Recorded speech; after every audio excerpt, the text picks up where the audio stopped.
welcome to this chapter. Welcome to your English grammar class. And your chapter is of course tense. यही हम लोग deal कर रहे थे. तो सबसे पहले जब हम लोग टेंस पढ़ रहे हैं तो इसमें हम लोग उस दिन तो मैंने इनिशियल में थोड़ा बहुत हल्का फुल्का एक्सप्लेन कर दिया, लेकिन जब हम लोग पढ़ेंगे पास्ट और प्रेजेंट और फ्यूचर और उसके काइंड्स, तो उसमें हम लोग काइंड्स ऑफ सेंटेंसेस के हिसाब से भी टेंस को समझने की कोशिश करेंगे. तो फर्स्ट ऑफ ऑल ये हम लोग बहुत बेसिक से पढ़ते आ रहे हैं, बहुत लोअर क्लास से पढ़ते आ रहे हैं कि sentence, we should know about sentence first of all, कि सेंटेंस किसे कहते हैं, व्हाट इज सेंटेंस. तो हम लोग शुरू से पढ़ते आ रहे हैं. Sentence is a group of words which makes a complete sense is called sentence, or a group of words which makes a complete sense is known as sentence. यानी कि ग्रुप ऑफ वर्ड्स तो होने चाहिए जिससे एक complete sense बनेगा, उसी को हम क्या कह सकते हैं, सेंटेंस कह सकते हैं. ग्रुप ऑफ वर्ड्स तो क्लॉज में भी होते हैं, लेकिन उसे हम सेंटेंस नहीं बोल सकते हैं, वो सिर्फ पार्ट ऑफ सेंटेंस हो सकता है. Phrase can be what, group of words which makes incomplete sense. Phrase और सेंटेंस में क्या फ़र्क है. फ्रेज हम उसे कह सकते हैं कि जो ग्रुप ऑफ वर्ड्स तो है लेकिन इनकम्प्लीट सेंस बना रहा है. जैसे अक्रॉस द ब्रिज, मतलब across the bridge what, across the bridge के ओवर होते हुए, अक्रॉस करते हुए. या टुवार्ड्स द माउंटेन व्हाट. तो यहाँ पे सेंस ऐसा नहीं है कि बिल्कुल समझ में नहीं आ रहा है, पार्शियल समझ में आ रहा है, तो ये हो गया फ्रेज. लेकिन अभी हमें मतलब है, क्योंकि हम लोग टेंस के बारे में पढ़ेंगे तो, और हम लोग तरह तरह के सेंटेंस को यहाँ पे डील करेंगे, इसलिए अब इसमें हम लोग सारे सेंटेंस को डील करते चले जाएंगे. जैसे कि हम लोग जानते हैं कि सेंटेंस है, तो सेंटेंस में हम लोग क्या देखते हैं, affirmative sentence,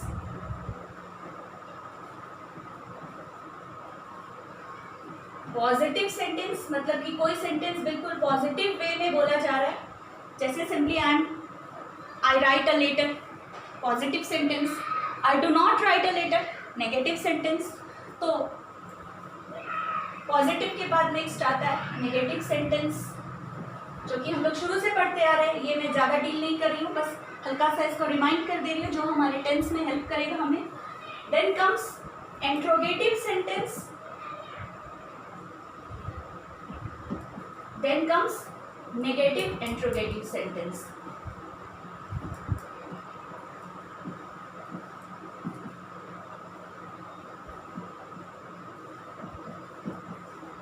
And after this finally comes exclamatory sentence. तो जब हम किसी चीज़ को नेगेटिव वे में बोलेंगे, I eat mango, I do not eat mango, I eat litchi, I do not ईट लीची, या फिर इंट्रोगेटिव वे में बोलेंगे, I write a letter, do I write, I do not write a letter.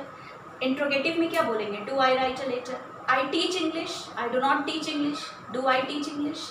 तो इस तरह से हम लोग जब डील करेंगे तो that becomes interrogative sentence. Negative interrogative में हम लोग क्या करते हैं, जैसे आई ड्रिंक वाटर, इसका पॉजिटिव सिंपल सा सेंटेंस मैं बोल रही हूँ, I drink water. Negative, I do not drink water. Interrogative, do I drink water? Negative interrogative, do I not drink water? उसी तरह से I write a letter, I do not write a letter. Do I write a letter? Do I not write a letter? तो इस तरह से हम लोग सारे जितने भी हम लोग के जो टेंस के एग्जाम्पल्स हैं, जितने भी उसके काइंड्स हैं और एग्जाम्पल्स में हम लोग ये सब कुछ डील करेंगे. जब मैं बात करूं प्रेजेंट टेंस की, तो सबसे पहले हो जाता है प्रेजेंट इंडेफिनिट, जिसको हम लोग सिंपल प्रेजेंट टेंस भी बोलते हैं. आफ्टर दैट प्रेजेंट प्रोग्रेसिव, जिसे हम लोग प्रेजेंट कंटिन्यूअस भी बोलते हैं. Then comes present perfect,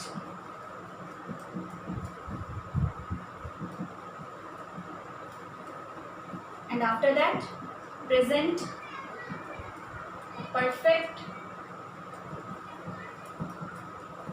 continuous. तो सबसे पहले मैं थोड़ा सा स्ट्रक्चर लेते हुए और ये डिफरेंट काइंड्स ऑफ सेंटेंस को डील करते हुए मैं अगेन आती हूँ किस पे, प्रेजेंट इंडेफिनिट टेंस पे। तो जब हम लोग बात कर लें इसके स्ट्रक्चर की, सब्जेक्ट प्लस वर्ब, कौन सा वर्ब यहाँ पे यूज करेंगे हम लोग, V1 का ही यूज करेंगे, plus if there is any object. अब ये डिपेंड करता है कि उस सेंटेंस में ऑब्जेक्ट है या नहीं है। ये बेसिक स्ट्रक्चर है प्रेजेंट इंडेफिनिट या सिंपल प्रेजेंट टेंस का।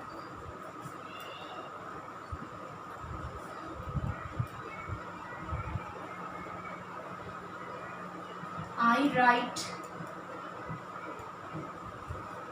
it can also be a sentence. I write what? I write a story, or I write a poem, or a letter, or anything. कुछ भी। अगर हम सिंपली I write भी बोलते हैं structure के हिसाब से, I is subject, I क्या है यहाँ पे, सब्जेक्ट है। राइट जो है वो वर्ब का फर्स्ट फॉर्म है, तो सब्जेक्ट प्लस वर्ब। और इसके अलावा ये जो स्टोरी या पोएम या लेटर या व्हाटएवर जो हम लोग लिखते हैं, कुछ भी लिख सकते हैं, वो हो जाता है हमारा ऑब्जेक्ट। जब भी किसी सेंटेंस के हम लोग, ये हमेशा याद रखना है कि जो बिगनिंग में नाउन या प्रोनाउन विथ और विदाउट आर्टिकल जो होता है वो सब्जेक्ट होता है, और जो सेंटेंस के एंड में जो भी नाउन होता है इज नोन एज ऑब्जेक्ट। बीच में सेंटेंस को कैरी ऑन करने के लिए हमें वर्ब या हेल्पिंग वर्ब की ज़रूरत पड़ेगी, लेकिन ये क्योंकि सिंपल प्रेजेंट टेंस है तो सिंपल चीज़ थोड़ा सिंपल ही होता है, और ये इसलिए यहाँ पे कोई हेल्पिंग वर्ब की ज़रूरत हमें नहीं है। Always we have to use V1, verb का फर्स्ट फॉर्म यहाँ पे यूज़ करना है। और इसी का मैं नेगेटिव फॉर्म बोल देती हूँ, तो नेगेटिव क्या हो जाएगा, आई डू नॉट राइट। अगर मैं यहीं पे स्टॉप कर दूं, यहीं पे फुल स्टॉप दे दूं, किसी भी सेंटेंस को एंड करने के लिए जब हम यहीं पे फुल स्टॉप दे देंगे, आई डू नॉट राइट, ये भी बात एक्चुअली इक्वली करेक्ट है, लेकिन जब इसको हम कैरी फॉरवर्ड कर रहे हैं, आई do not write a story, तो ये क्या हो जाता है, सिंपल प्रेजेंट टेंस तो है लेकिन ये नेगेटिव सेंटेंस बन जाता है। फिर इसका इंट्रोगेटिव हम लिखेंगे, do I write a letter, last में क्वेश्चन मार्क। किसी भी इंट्रोगेटिव सेंटेंस के, जैसे हम लोग पॉजिटिव या नेगेटिव सेंटेंस के लास्ट में जब तक हम लोग फुल स्टॉप नहीं देंगे तो सेंटेंस को इनकम्प्लीट माना जाता है। उसी तरह से जब तक हम लोग क्वेश्चन मार्क पुट ऑन नहीं करेंगे तब तक ये सेंटेंस कंप्लीट नहीं माना जाएगा। इस दोनों के स्ट्रक्चर को मैं बता देती हूँ।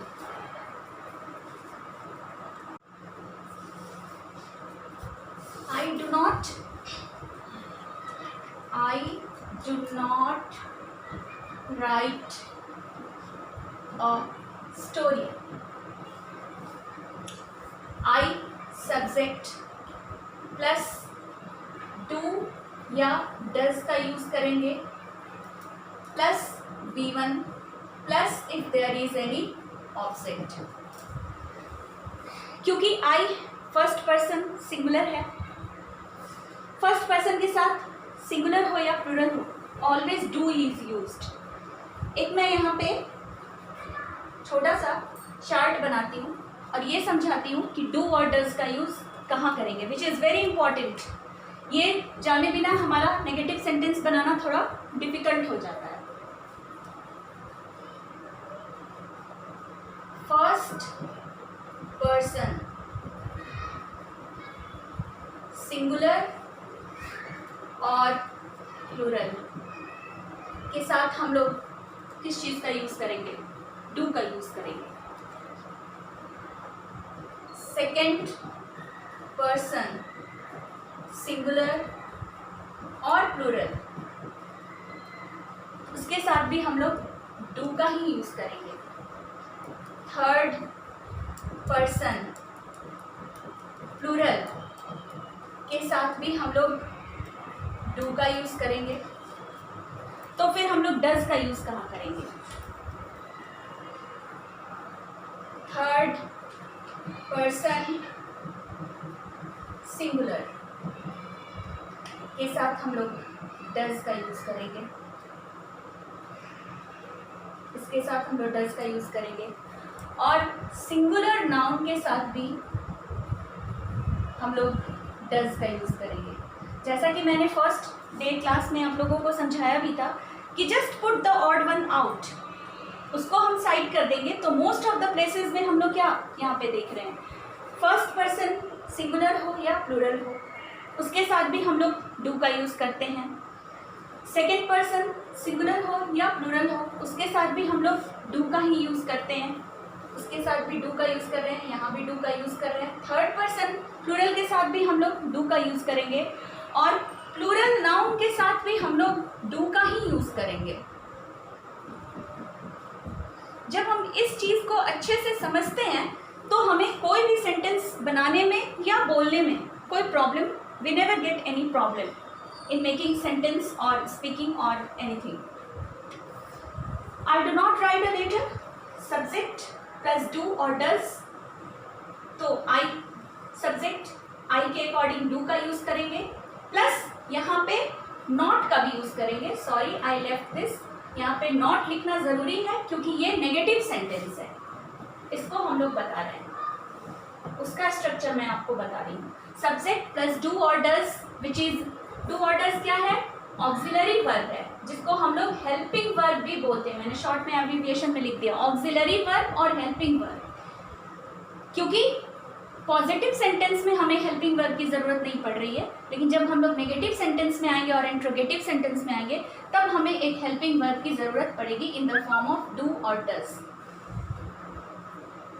सब्जेक्ट प्लस डू और डज, जिसे हम लोग हेल्पिंग वर्ब भी बोलते हैं, प्लस नॉट प्लस वर्ब का फर्स्ट फॉर्म, जो बाकी का जो भी पैटर्न जैसे था पॉजिटिव में वैसे ही करेंगे। फ़र्क इतना ही है कि हम यहाँ पे एक हेल्पिंग वर्ब का यूज़ कर रहे हैं और ऑफ कोर्स जब हम लोग नेगेटिव सेंटेंस को डील कर रहे हैं तो वहाँ पे हम लोग नॉट का भी डेफिनेटली यूज़ करेंगे। अब मैं स्ट्रक्चर बताती हूँ किस चीज़ का,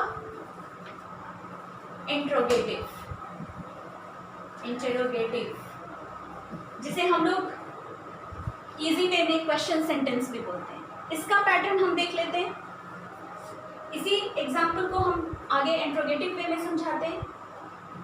do I write a story? Do I write a story? मैं पहले सेंटेंस लिखती हूँ, उसके बाद उसके अकॉर्डिंग स्ट्रक्चर बता देती हूँ, उससे मुझे समझाने में इजी होता है। That is my way of teaching. Do I write a story, do क्या होता है?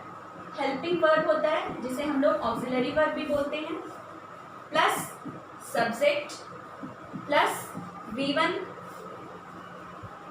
plus if there is any object। जब भी हम लोग किसी इंट्रोगेटिव सेंटेंस का स्टार्टिंग करते हैं, ये हम लोग जब हम लोग काइंड्स ऑफ सेंटेंस पढ़ते हैं तो हम लोग जूनियर क्लास में ही पढ़ते हैं कि हम लोग को स्टार्ट करना पड़ता है किस चीज़ से? हेल्पिंग वर्ब से, चाहे वो डू हो या डज हो या कुछ भी हो। Do I subject plus right V1 a story, क्योंकि यहाँ पे ऑब्जेक्ट क्या है? स्टोरी। हम चाहे तो इतना भी लिख सकते हैं, डू आई राइट, क्या मैं लिखती हूँ? क्या मुझे लिखना आता है? क्या मैं लिखती हूँ? क्या मुझे लिखना आता है? Do I know how to write? तो ये तो अलग बात हो गई। अब जैसे मैं एक दूसरा एग्जाम्पल दे रही हूँ, Sita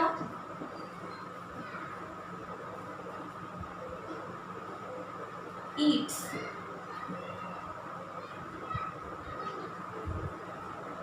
mango. Sita Yeats mango, बहुत सिंपल सा सेंटेंस है।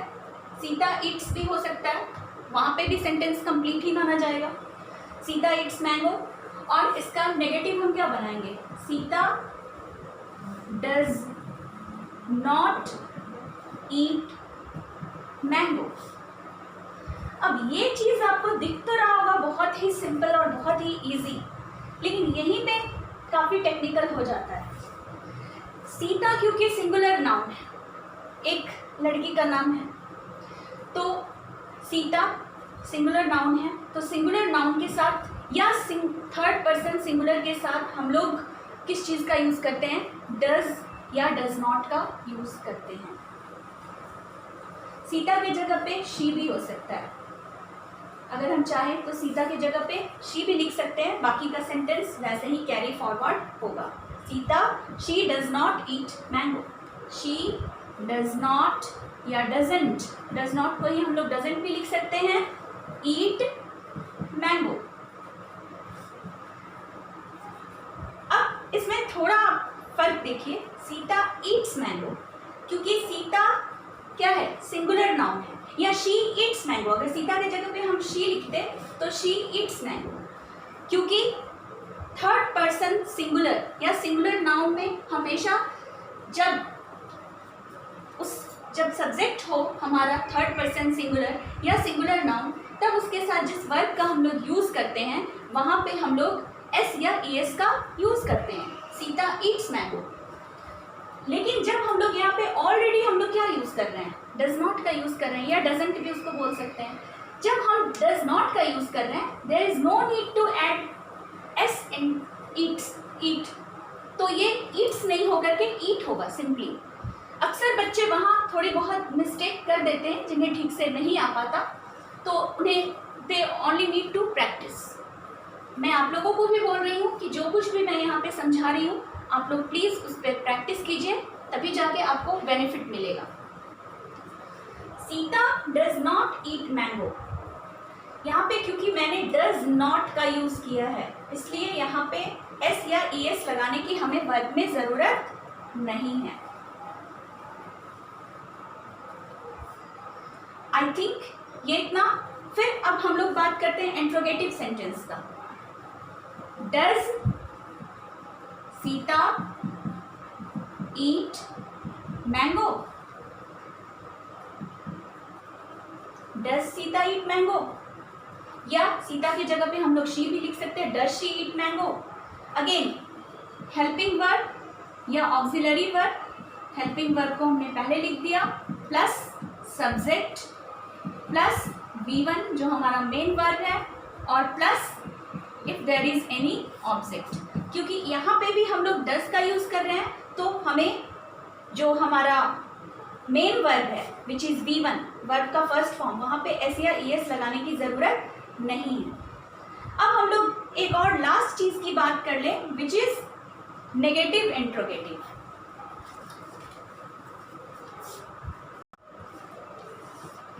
नेगेटिव इंट्रोगेटिव,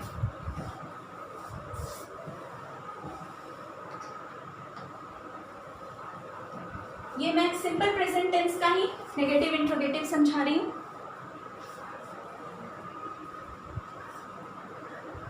हमारा जो सेंटेंस, हम लोग कौन से सेंटेंस पे चल रहे थे? हम ये सेंटेंस पे चल रहे थे, I do not write a let, I write a story, I do not write a story, do I write a story, Do I not write a story? क्या मैं स्टोरी नहीं लिखती हूँ? क्या मैं स्टोरी लिखती हूँ? क्या मैं स्टोरी नहीं लिखती हूँ? तो do I not write a story? Helping verb plus subject plus not plus verb का first form plus if there is any object. Does Sita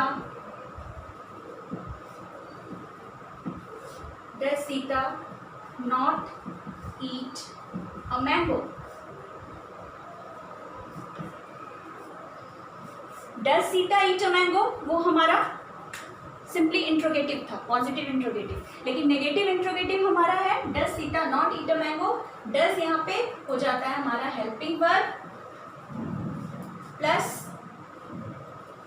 subject plus not plus V1, eat V1 हो गया, और plus if there is any object. अगर हम ये basic structure को समझते हैं तो हमें कोई भी सेंटेंस बनाने में, चाहे वो कितना भी कॉम्प्लेक्स या डिफिकल्ट सेंटेंस हो, दिक्कत नहीं होगा। और अगर हम टेंस के अगर प्रेजेंट फॉर्म की प्रेजेंट, क्योंकि सारे जब उस दिन मैंने आप लोगों को बताया था, जैसे प्रेजेंट इंडेफिनिट, प्रेजेंट कंटिन्यूअस और present progressive, present perfect continuous, उसी तरह से ये सारे चलेंगे पास्ट में, past indefinite, past progressive, past continuous and past perfect continuous.